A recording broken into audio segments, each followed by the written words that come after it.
Baiklah, Assalamualaikum warahmatullahi wabarakatuh. Perkenalkan kami dari kelompok 3 dengan anggota saya sendiri Anissa Latifah sebagai moderator dan Randa Gempa Saputra serta Afrinanda sebagai rekan kami. Kami dari kelompok 3 akan menampilkan materi pedagogi pada pertemuan kita. Langsung saja materi yang pertama yang akan dibahas oleh Afrinanda. Pada Afrinanda dipersilakan.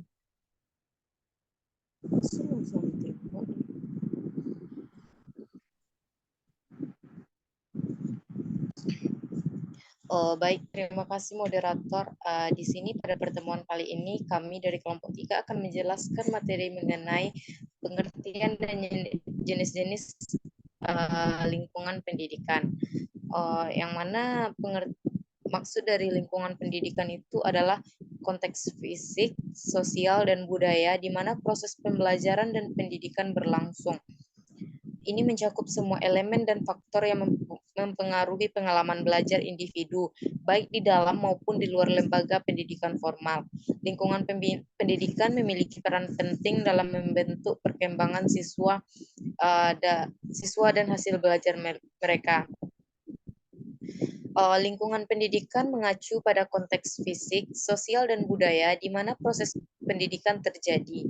Lingkungan pendidikan mencakup berbagai unsur yang mempengaruhi pengalaman belajar individu, yang mana termasuk itu pertama faktor fisik.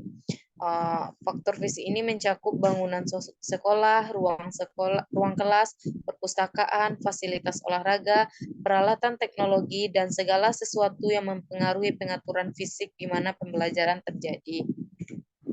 Yang kedua, faktor sosial. Lingkungan pendidikan juga melibatkan hubungan antara siswa, guru, staf sekolah, dan orang tua. Interaksi sosial ini berperan penting dalam membentuk pengalaman belajar siswa dan mempengaruhi kemajuan akademis serta perkembangan sosial mereka. Yang ketiga yaitu faktor kurikulum, di mana bagian ini sangat penting dari lingkungan pendidikan karena ini mencakup mata pelajaran, metode pengajaran, dan materi pembelajaran yang disusun untuk mencapai tujuan pendidikan.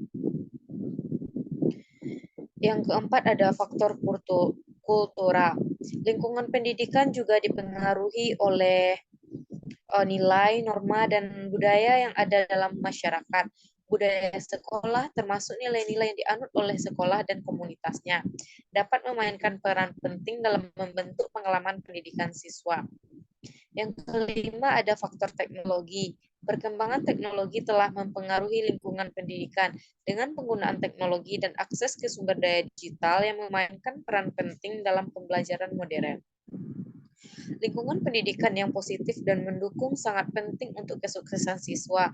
Ini menciptakan atmosfer yang memungkinkan siswa belajar dengan baik, berkembang secara pribadi, dan mencapai potensi mereka.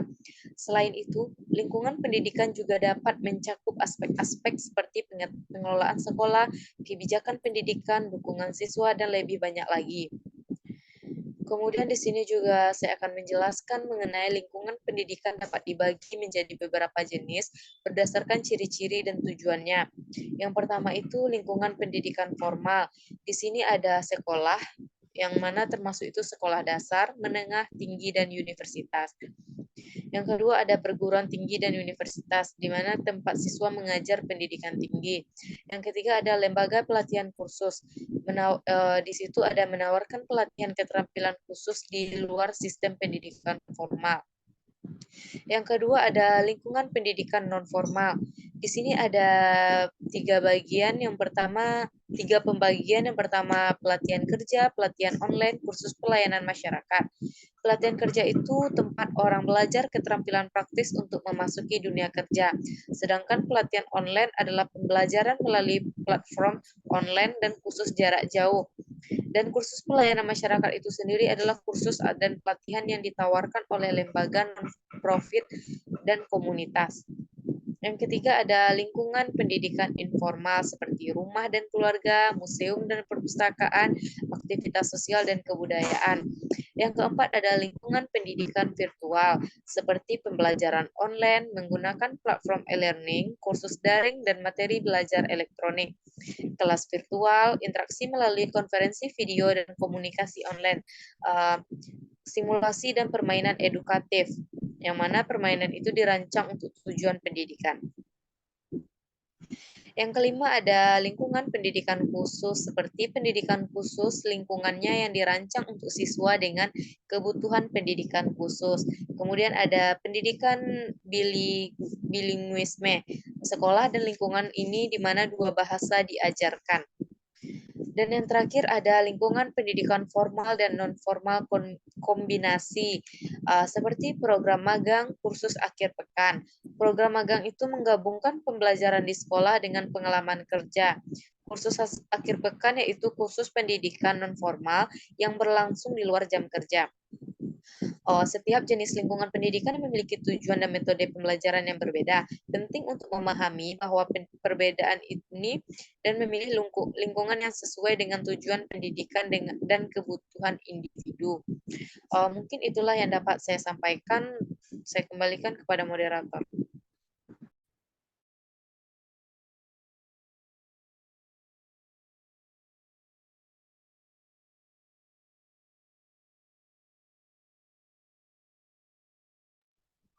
Baik, terima kasih kepada Afrinanda yang telah menjabarkan materi pertama. Selanjutnya materi yang kedua yang akan dijabarkan oleh Randa Gempa Saputra kepada Randa dari Silakan.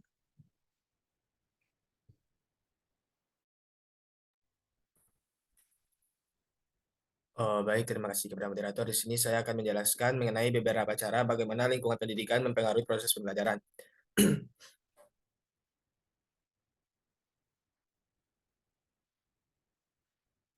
Yang pertama yaitu adanya motivasi siswa. Lingkungan pendidikan yang merangsang positif dan berorientasi pada prestasi dapat meningkatkan motivasi siswa untuk belajar. Sebaliknya, lingkungan yang tidak menyenangkan atau tidak mendukung dapat mengurangi motivasi mereka. Yang kedua yaitu kualitas pengajaran.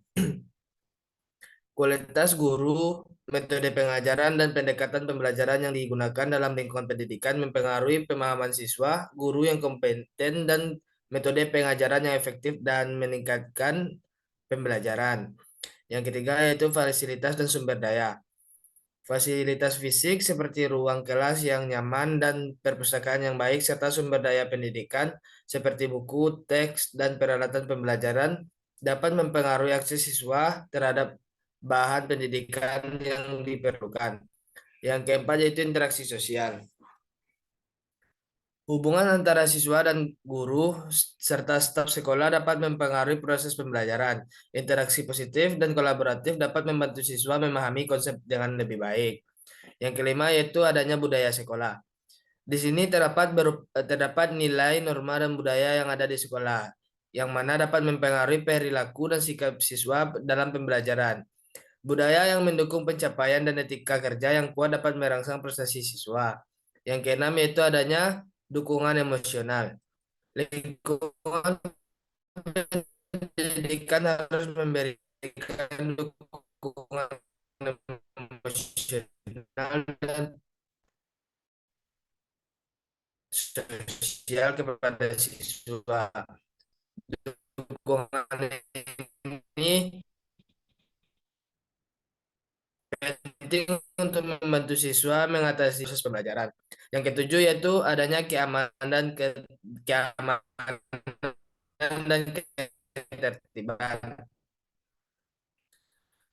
Dalam lingkungan pendidikan yang aman dan teratur, yang sangat penting untuk pembelajaran yang lebih efektif. Melalui belajar komunitas pendidikan untuk menciptakan lingkungan yang mendukung dan merangsang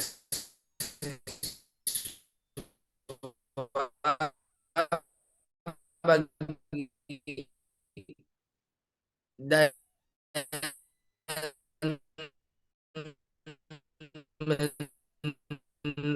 merangsang siswa bagi siswa agar mereka dapat mencapai potensi. Sekian yang dapat saya sampaikan, saya kembalikan kepada moderator.